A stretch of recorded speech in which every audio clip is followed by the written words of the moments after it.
es más que complacer a un cliente. Es un punto de venta conectado al Internet con fibra óptica de Spectrum Business, que registra todas sus transacciones de forma segura y es respaldado con servicio al cliente, las 24 horas del día, 7 días a la semana, localizado en los Estados Unidos y técnicos locales. Es todo lo que importa. Obtén Business Internet Advantage gratis, para siempre, cuando te cambies a Spectrum y obtienes 4 líneas mobile. Visita spectrum.com/free for life para más información. Se aplican restricciones. Servicio no disponible en todas las áreas. Every team, every topic, everywhere. This is Bleav. Doesn't matter if you were an Indian or if you're a Warhawk. The ULM mention is the greatest. You'd hope for the best as a ULM fan, but this is the Bleav in the Warhawks podcast with hosts Dusty Thibodeaux and Chase Regian. Chase, you always have such great insight. Tibbs is going to bleep it all. What are these guys always talking about? We talk a lot about food on this podcast, and I'm going to continue to do so. Really, really appreciative of the people and the community and the way that they've backed us up. Nailed the introduction, by the way. Awesome. Thanks, I love Fish. it. Chase, it's a new year. We haven't been together. It's already midway through January, and we're just now kicking off to celebrate our 1-year anniversary, Chase. Mm-hmm. Can you believe it's been a year? Yeah, I can believe it's been a year. You know, I mean, I say this is a lot of hard work, but really you do all the work, and I just kind of get on here and, you know, talk a little crap, get us in trouble, yada, yada, you know. But been a wonderful year, Tibbs. What do you think? It has. What's been your favorite part? Like, what to you really stands out over this past year? Fish's second interview. Not the first. Well, the first was a lot of fun, but I still feel really bad.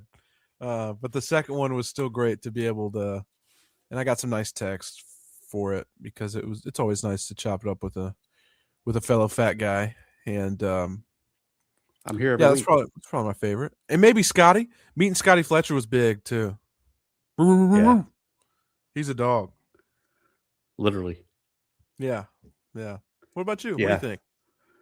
Love some Scotty. I thought it was pretty good. I think we had Federico on. Talking with him. Yeah, you're right. I forget about that. Love talking to Ford too. I mean, I love talking baseball. Mostly because gross. You don't. But the guys are great. But the – conversation itself is a little boring, but yeah, I mean we had Bleav on. Yeah, I'm trying to think of what you did without me that I liked. Probably a lot. Richard, yeah. Oh yeah, Richard's always great. Yeah. And then I always love having radio guys on. Got McGee and Hammond on this thing, which was nice. And I don't know. Looking back on it, yeah, both McGee's. You're right, Josh is good. Josh got me a little bit in that interview. I don't know, man. I think it's been, to think that we started with the band guy, and he's awesome. Yeah. And went from like the band guy to BV. We kind of made some strides there early. So, yeah, it's been pretty cool, man, to get to talk to everybody. We've talked to 2 ADs now. Interview Martin. Go over Dosevich. Even when we didn't want to have him on? Or you didn't want to have him on? Well, that's not true, Martin. It might have been true. I just didn't know him yet. Don't judge a book by its cover. He's not listening to us. He's big time in KC. No chance he's listening to us. But no, I mean, so far I think the show's really met what I intended it to be, and that's kind of the outreach and behind the scenes of what all's going on at ULM Athletics. Still wish we could get President Castile on. I think that she would. I think she would enjoy it. Having an open, candid conversation. Everyone's scared. Yeah. Scotty Mack, speaking of which, was another great interview.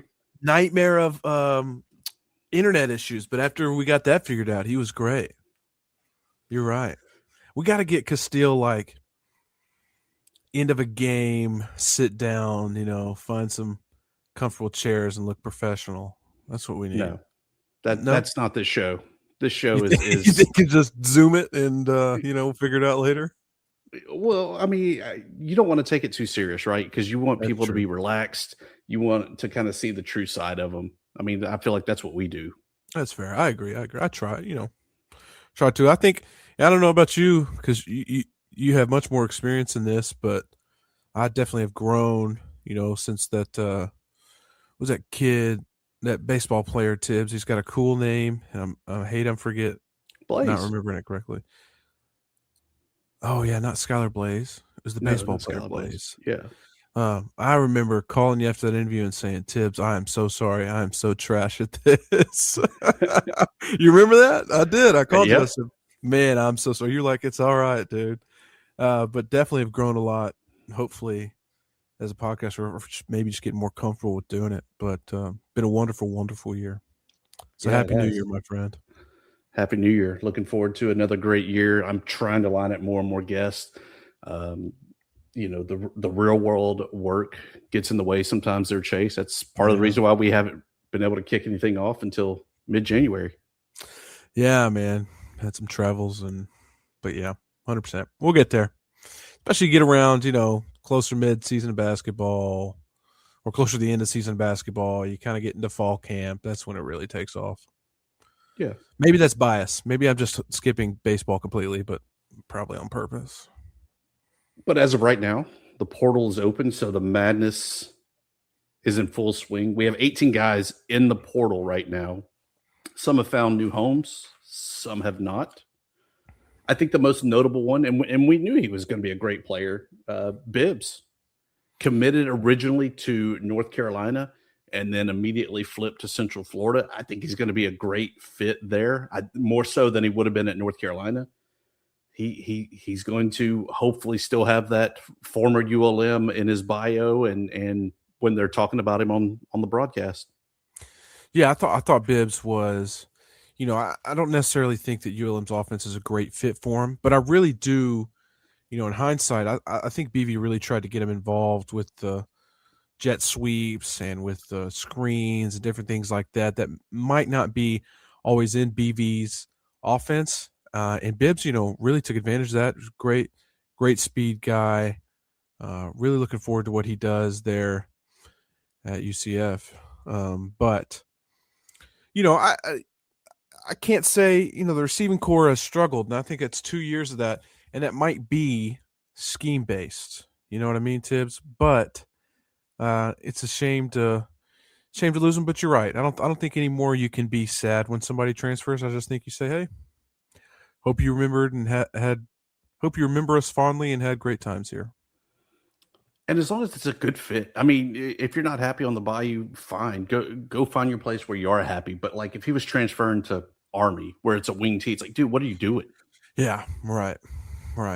And if he was, and that's for a player that when you talk about that gets significant playing time like Bibbs did. But some guys can't blame for transfer. If I'm sitting 2 or 3 on the depth chart nowadays, it's no love lost. I've got to go find somewhere I can play. The ones that I hate to see on the transfer are the guys that we're going to have to face. I mean, Bam is now in Alabama, following the running back coach there to UAB. Week 2 matchup, right then and there, out of the gate, just like we saw in BV's first year. Week 2 matchup there against his former school. Hate that we got to face him, but he's not the only one. When Langston at the linebacker position, he's going down south to play with Major Applewhite at South Alabama. I'm okay if that's the better fit for them. And I do think that Bam will do pretty good at UAB, especially knowing that he has that good relationship with his coach. You just don't want to have to face these guys again. Yeah, I think that's a part, we talk about this still being the wild, wild west with NIL and all that. It really comes down to the portal and the way that I don't love, interconference transfers. I really like the way they used to do it where you had to be granted the waiver and you kind of had to go through this long process if that was an option. But I think, if I'm in Bam's shoes, he starts off the season super hot and looks like he's the guy. And then he ends up in a little bit of a timeshare and a by committee and probably, may have seen that. Sometimes you can kind of take that as a slight and sometimes you kind of see that coming a little bit. And so, I mean, if that's the way it is, that's okay. And I think UAB will be a great fit for him. especially knowing your coach. You're right. That's a big thing. If you still know your guy, and that is your guy, you got to kind of stick with him. But Langston, I think, he was a good ball player, and that one kind of stood out to me as a little odd. I can't tell you all these intricate defensive schemes. It's not really my forte. I'm much more of an offensive guy, but maybe it is a better fit. I wish I could do my job here and give you good insight, but it's still at the end of the day, wish the best for him. No doubt. And the one that I really just kind of scratch my head on, Deshaun Ford. I want to be the next Ahmad Hardy, the 4-star there, commits to the University of Monroe at the Navy All-American game. I don't feel like he really had a chance to prove or disprove himself this past year when he suffered an injury. When he was on the field, he looked really good, but he wasn't really on the field that much to say, God, we're going to miss him, or glad he's out of here. I don't think we really know. And so far, there's no real indication of where he's going to land at. Early on, he looked a little one-dimensional, being a power back and maybe with the ability to grow through that. He's a young kid. And I think you hit it on the head. Hey, Tibbs, if he was, I think we get wrapped up in stars sometimes. We get wrapped up in all that. But I think you're seeing that fade a little bit. I think Indiana's showing you that experience really matters. You had 2 really experienced backs in front of him that could really do some damage. And I'm sure that the plan was to get Ford more and more involved. And then he got hurt. And then you kind of just don't know.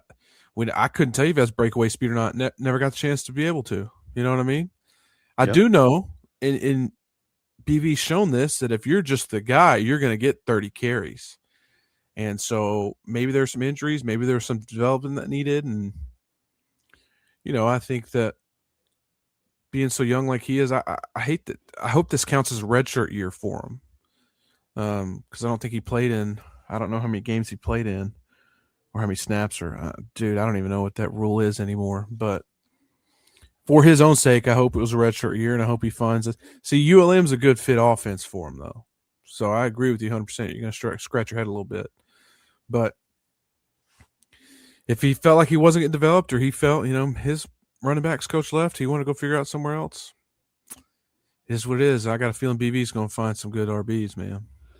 He is. And I think that we talked about scheme of the offense, and I think that that's just part of Vincent's offense, is that it's going to be a running back by committee. But if you're hot, you're going to get the rock. And if you look at Ahmad Hardy, I couldn't even tell you who was behind him, because it was very much a 22 until the guy can't breathe anymore. And then we're going to try to pass the ball to give him a quick breath. And then he's, going to put him right back in there and grind him out.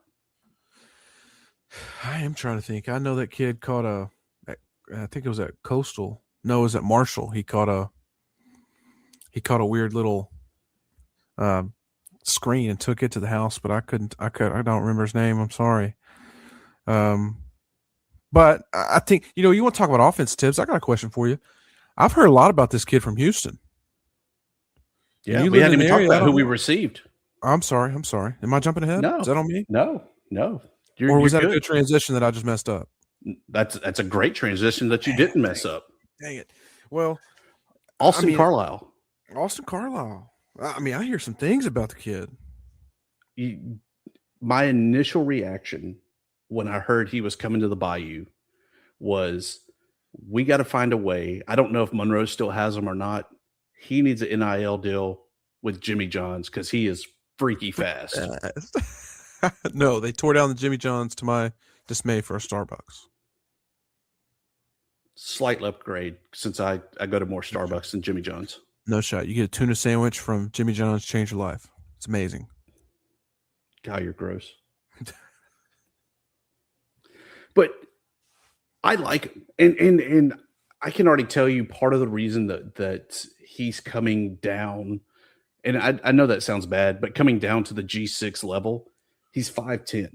That is not a Big 12 quarterback size, and it doesn't help when they sign the nation's #1 quarterback they signed a top 10 guy out of the portal that's transferring in, he probably was going to get lost in the mix. Whereas if he can come down to a G6 school like a ULM, 5'10 is a pretty good size for a Sun Belt Conference quarterback. Yeah, you're going to have some guys that are bigger.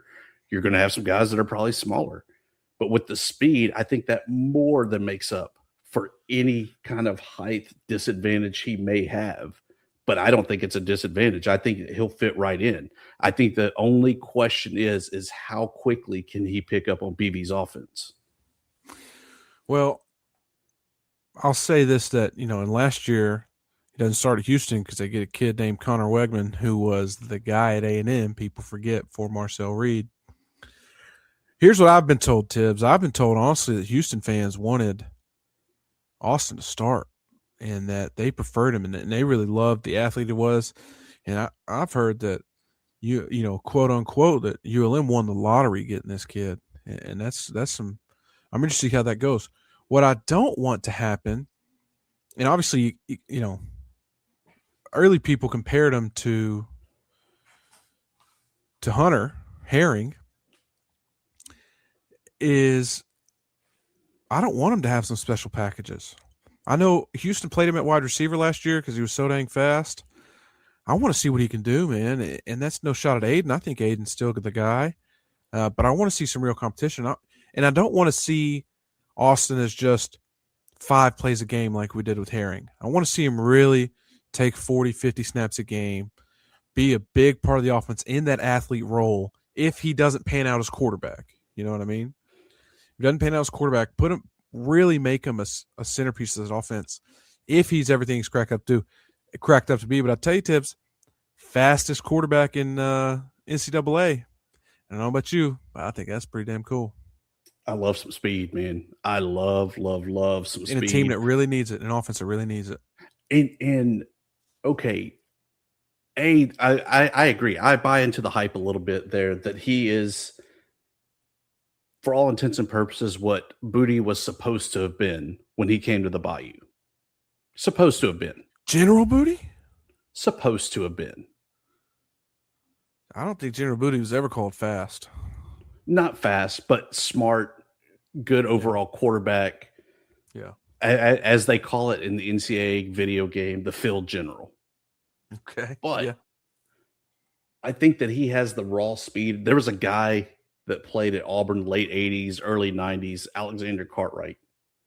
Dude ran like a 4.2 40. I mean, blazing fast. Probably couldn't catch the ball, though, if you handed it to him. But if he did, it was a touchdown. So they would line up, run a go route to Cartwright. If he caught it, 6 on the board. If not, okay, let's move the ball 10 yards and do it again. There you go. There's your super secret offensive plan. Yeah. I don't think so. I don't think BV's going to do that. I think he's going to run the ball 3 downs, run the ball 2 downs, try to take a go route to him. Like I said, I think some people look at this of, that guy's got to beat Aiden out.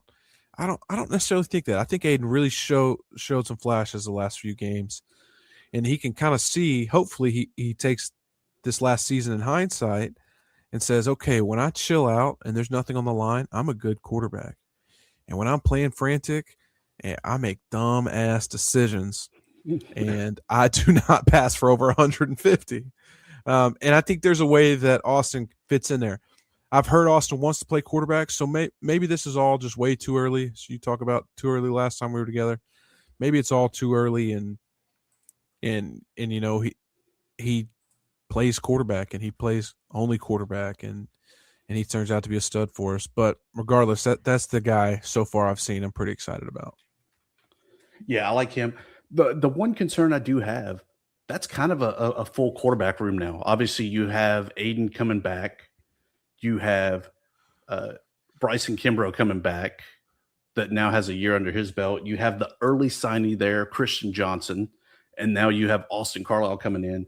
That's a pretty good quarterback room. And my hope is that 3rd and 4th guy don't say, screw you, I'm out of here, I'm leaving, that they stick around and keep pushing the 1s and 2s. And maybe we even see a little bit of a revolving door of that number 2 spot. Yeah, I completely agree. I think I think competition breeds excellence, and I think I'd rather have 4 good quarterbacks than one really really great one, and then poo poo behind them. And then I always forget to mention, and it's not a disrespectful thing, Landon Graves. I think that he showed Bald, that yeah, not a bad guy, like at no, all. no. I think you're really comfortable. I think he's struggling to start, but I think you really love him being at the 2 and being on that team. Without a doubt, I mean, we have Cody Wells back. He's the Cody Wells, right? I mean, a guy that you were comfortable if he had to go out there and run a play or run a series, or if he had to make the start, you were still comfortable. Yeah. The thing that I still think, though, that we have to kind of rebuild and regroup is that offensive line. I mean, if you look alone at Fish graduating, Mickle leaving, graduating, and then Q McBroom leaving to go out, there's some returners coming back from that offensive line, but it's not the same offensive line that we saw in week 1 of last year, or even that kind of piecemeal that we had against Louisiana Lafayette. Yeah, I think even that piecemeal works, which kind of gave me some confidence moving forward. But you lose a tackle like that, and I've shared some opinions on the play of the tackle this year. I don't think it was as good as those guys could have been. I hope you get some beef, and I hope you just kind of become that big O line that just goes forward. And I think Nate Green's a great start. No, not Nate Green. Nate Green's a tight end. Oh gosh, dude, I get him confused. Ryland Green. So Nate Green's his brother. Nate Green's the guard. This is brother. Yeah. So I really was impressed with play of Nate Green in Lafayette, and I think if you have some guys that stick around like that got to play behind Fish, and that got to kind of see that leadership and that steady leadership through that room, I really think they'll be okay.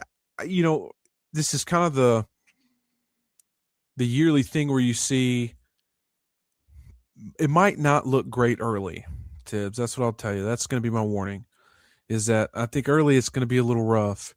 But I really think this offense is very offensive line friendly, and I think you'll see them figure that out as they move on. The concern I have is that coming out of the gate, we have that game at Mississippi State. And while I know Mississippi State's not maybe the one of old that had like Dak Prescott and everyone like that, they're still in the SEC, in the SEC former West, since they don't have divisions anymore. And then once you kind of know or even don't know yourself, it's going to be an emotional game that week 2 against UAB, one of the better FCS programs of Southeastern Louisiana coming to town. Underrated. It's tough times. Yeah, those are. Yeah, you're gonna smile and say, "Oh, we got an FCS team," and then if you know FCS football, you're gonna frown real big because Southeastern could slap some people around. Dude, they're a really really good team. Top 20 team last year to end the season. And that's no joke. I know a lot of people turn their noses up, especially with the portal at FCS football. And if you watched any of the playoffs this year, they got some real dudes along those ranks, man. Well, and you look at nationally, the transfer portal, how many of these guys are going FCS up into even the P4? I mean, there's some talent of guys that were just overlooked, underevaluated, however else you want to say it. It becomes stars. Very well. Yeah.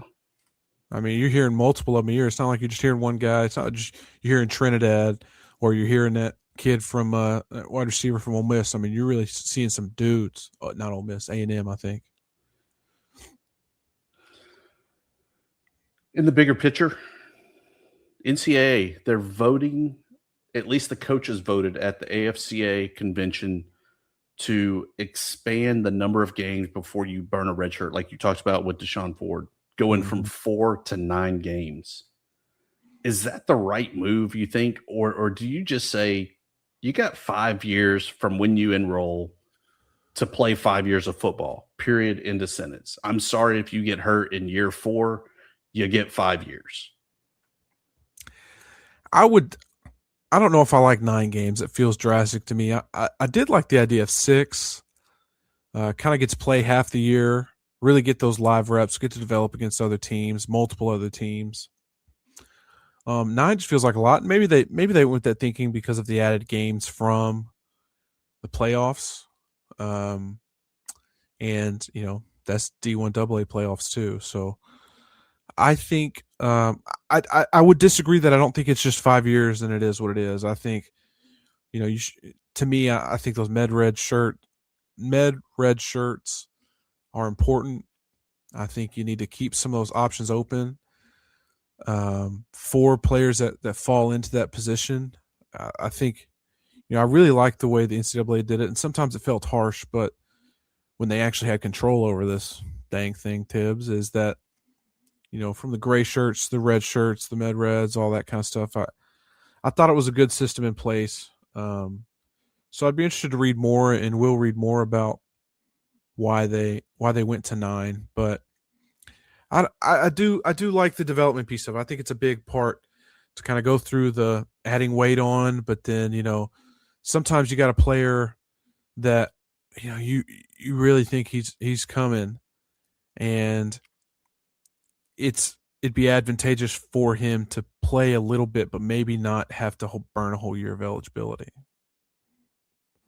Yeah, because I forget when this was, but it was like a SEC championship game or something like that. I want to say it was Georgia. Kid lost his red shirt because they needed a defensive back on like a play late in the fourth quarter, and he basically ran out on the field. Wasn't even in like a man-to-man coverage. It was like a zone. So he was just kind of floating in the back, and that was his season that burned his red shirt. So I don't want to say it's a 0, but I definitely think like the whole system, we got to figure this out and think it through, because TJ Finley, sure, everyone wants to say he's just taking advantage of the system. He's a 7th year player. Yeah, he's 25 years old. Crazy. And he's still ass. Don't hold back, Chase. What's your true evaluation? I thought he was ass at Texas State. Yeah, but he still beat us. That's true. No, Ishmael Mahdi beat us. Don't forget that kid. True. Nobody does selling better than Shopify. Shopify is the home of the #1 checkout on the planet. And the not-so-secret secret, with Shop Pay that boosts conversions up to 50%, meaning way less carts go abandoned and way more sales going through. So if you're into growing your business, your commerce platform better be ready to sell wherever your customers are scrolling or strolling. On the web, in your store, in their feed, and everywhere in between. Businesses that sell more, sell on Shopify. Upgrade your business and get the same checkout that Skims uses. Sign up for your $1 per month trial period for 3 months at shopify.com/Westwood1, all lowercase. Go to shopify.com/Westwood1 to upgrade your selling today. Shopify.com/Westwood1. Es más que complacer a un cliente. Es un punto de venta conectado al Internet con fibra óptica de Spectrum Business, que registra todas sus transacciones de forma segura y es respaldado con servicio al cliente, las 24 horas del día, 7 días a la semana, localizado en los Estados Unidos y técnicos locales. Es todo lo que importa. Obtén Business Internet Advantage gratis, para siempre, cuando te cambias a Spectrum y obtienes 4 líneas mobile. Visita spectrum.com/free for life para más información. Se aplican restricciones. Servicio no disponible en todas las áreas. It's round ball season. And Chase, the men have been struggling, right? I mean, no road wins. They've struggled at home, winless in the Sun Belt Conference. I know we were talking before the show started, and you think it's a scoring issue, that they're just not putting up enough points. You're not scoring more than the other person. Well, thanks for that in-depth analysis there. But let me tell you something, Chase. Okay. I'm going to bring the facts on this. Yeah, you'll actually bring the in-depth analysis. Men's basketball, well, not great. I'm not advocating saying, oh, well, they're ninth in offense. We're having a great year. Far from it. But we're ninth in offense out of a 14-team league. Not great, but not god-awful. Yeah. We're 10th in field goal percentage. Again, not great, not god-awful. Sure. But we cannot rebound. We cannot play defense. Our defense, 14th. Opponents are shooting 48% against us. That puts us 14th. Our rebound margin, we're negative 7.6, Chase, for 14th place. Rough. We cannot rebound. And we kind of knew that was going to be a struggle coming in, right? When we lost the big guy in the middle, we knew that it was going to be few and far between of rebounds, second chance points in the paint. But that's rough. Like that's not a coaching, to a degree, that's not even a player person. That's a personnel issue that the chief got you again. Well, I guess that brings the question. I mean, is that the lesser of evils? I mean, you can't fix it now. Can't really fix it this season, but kind of sounds like his offensive scheme works and he just needs maybe another year or two to recruit.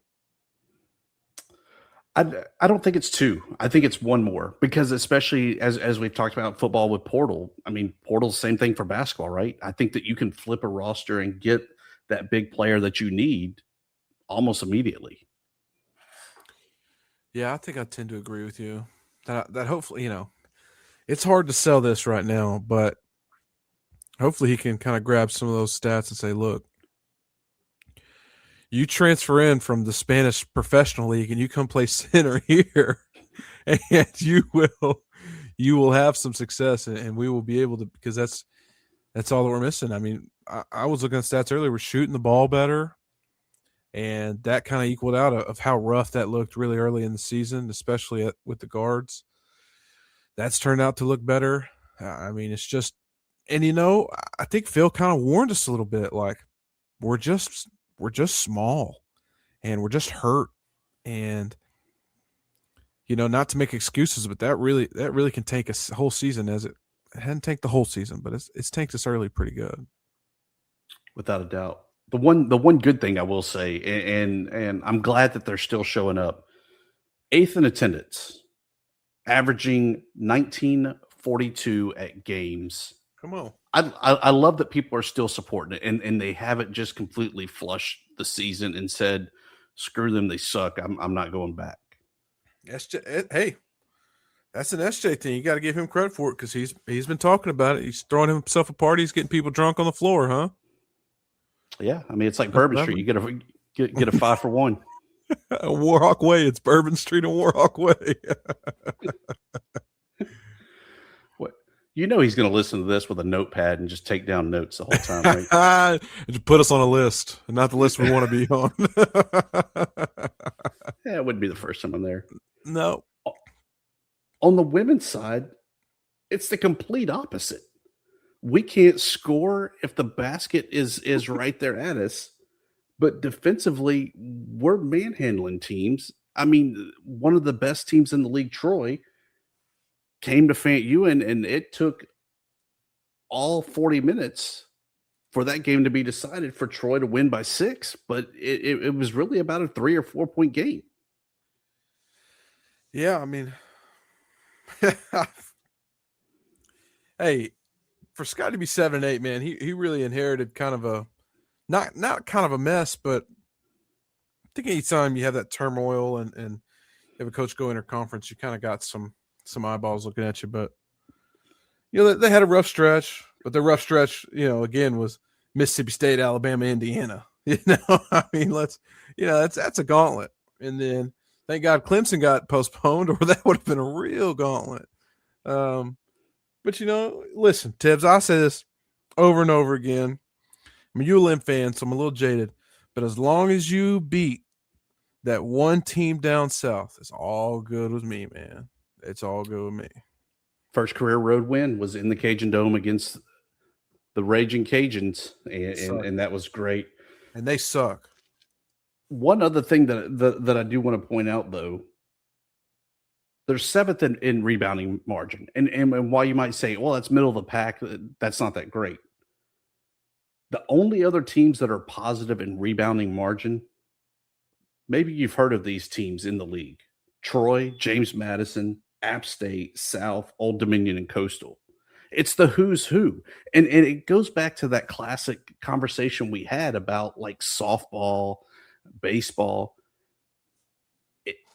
It's kind of crazy to say, oh, well, we finished sixth in the league.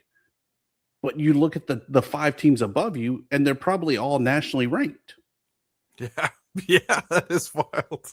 Yeah, 100%. I mean, yeah, Sunbelt's a wonderful conference to be in, man. And I know it's going to sound, people might think this sounds odd, but being middle of the pack in the Sunbelt for some of these sports is really a wonderful achievement. It is, and a lot of people are just not really in the know. And I know this because I told somebody they were whining and complaining about how we just need to go back to the South and drop down and all that. And then they brought up, yeah, and then they killed women's tennis. And I said, I know that was a damn shame because they were national runner-up last year, and their face lit up like, really? And I was like, that tells me everything I need to know right there. You ain't never paid attention to tennis once in your life. That's perfect. 100%. I love that. Other than that, we got some pings of the bat coming up. Softball, they're starting the season in Lake Charles at a McNeese tournament. Another team in state that's pretty good. I think Louisiana softball overall is pretty good. Every school has a chance to beat each other. Obviously, there's some that are maybe a little bit better than others, but that'll be interesting to see that little round robin tournament start up the season. And then I think it's mid to late February, we get some baseball ready to go. Your favorite sport. I'm stoked. Good to talk about baseball for hours on end for half the year. I don't know how to take you anymore. It's just maybe I should give it a chance, Tibbs, honestly. Maybe that's what I should do. Maybe we should have put it to vote on Twitter or something about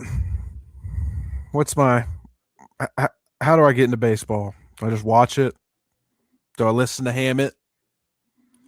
I'm sure you got to listen to Hammett, or we just got to meet up in good old Fun Row. We'll go feed you some Magic Grill. RIP, man, still, but yeah, hell yeah. And then we'll go take in a game, and I'll explain it to you. Yeah, but I want to sit behind home plate. We'll sit in the press box. That way we get the full stats and we get everything. See, that's why I knew you were going to say that. I don't want to do that. I want to feel like I want to have some alcoholic, some adult beverages behind home plate. And I want the Bleav in the Warhawks podcast pay for the tickets. Good luck with that. What I'm going to end up is crammed next to your ass and Hammett in a sweaty press box watching this game with a bunch of people that love the sport, and I have no clue what's going on. I mean, I understand what's going on in baseball. I'm sorry. That's dumb to say. So I'll rephrase that and say I'm still crammed into this sweaty press box with you, Hammett, Corey Crow, watching a game that I just can't get myself to love. For the love of the game, Chase. Love of the game. You know, it's always what's that one movie with the cornfield? Build it and they will come, Tibbs. Build it and they will come. They did build it, and now we got to go. And now we have to go. Chase, what else has been happening? What do you have for us outside of the good old Warhawk talk? Had the wonderful opportunity to visit Edinburgh, Scotland recently. And I tell you what, Tibbs, we're talking personal. I will tell you, it has to be a bucket list thing, man. It is such a wonderful, wonderful city. And I'll tell you another thing, since we haven't gotten to food yet, is that have you ever had haggis? No, I don't even know what that is. Okay, but don't Google it. Do me a favor, don't Google it. But you got to go to Scotland, and I was there for 11 days. I ate it 6 times. And when I tell you, Tibbs, it has changed my life. The city was beautiful, the history, yada, yada. But the haggis is just it. Oh man, I'm just dreaming about it, and I can't find anybody here that makes it in the DFW. And I've got to find it, Tibbs, because it's just a wonderful, wonderful meal. But beyond that, we were traveled for the holidays a little bit to see the wife's family there in Los Angeles. Went to Disneyland, of course. We're Disney adults, kind of. So it's a little, judge me later. And then went to Scotland. That was about it, dude. How was your break? Did you do anything fun? Nothing. And it was fantastic. Yeah, you needed that. You had a rough end of the year, huh? And 2026 started off with a lot of bangs, pops, and cracks, and everything else. That's not great when you're in IT. No, it's not. And I will say this though, one of the great joys. I don't know if you watched it. Do you watch Landman? Love Landman. It's shot. Tibbs. It's shot 5 minutes from my house. The Patch Cafe, I could walk to. That's amazing. Isn't that cool? It's really just a rundown old building on the west side of Fort Worth, but it is about 5 minutes from my house. So it's not even an active restaurant? They're making it to an active restaurant, but not while they're shooting the show. They're going to make it into an active restaurant after. To capitalize on it. Yeah, for sure. It's going to work too. I'm going to go. Like Willie's Duck Diner when he had that. But that was a little rough. Duck Diner was great alligator bites, but other than that place was a little rough. But let me tell you a tip I didn't ask for is across the street from the Patch Cafe, a place called JD's Hamburgers, one of the best hamburgers here in town. Interesting. Mm-hmm. So yeah, been digging into good old Landman. Love that show. It's amazing. Another great show you got to watch, but you got to put it on the English dub. The Accident on Netflix. Good stuff. Never heard of her. Yeah, never heard of her.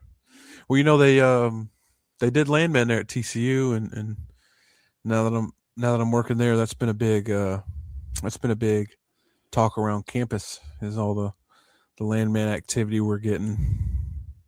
Pretty cool. That's good. And now this is my second campus I've worked at that has been on television. I still say Netflix needs to bring back Last Chance U, and if that's not ULM, I don't know what else is. Well, ESPN did that 30 for 30 that one time, didn't they? No, what was it called? Was it just All Access or whatever for the Something 2012 like that. season? I remember watching it going, damn, this is where I'm going to college. Maybe this is not a great choice. Hey, I was in that. Were you? Did you speak in it? Yeah. I don't remember in it. No, it was a press conference. Oh, I was in the press conference. Time, huh? Yeah. That's pretty cool, man. That should be in your Twitter bio.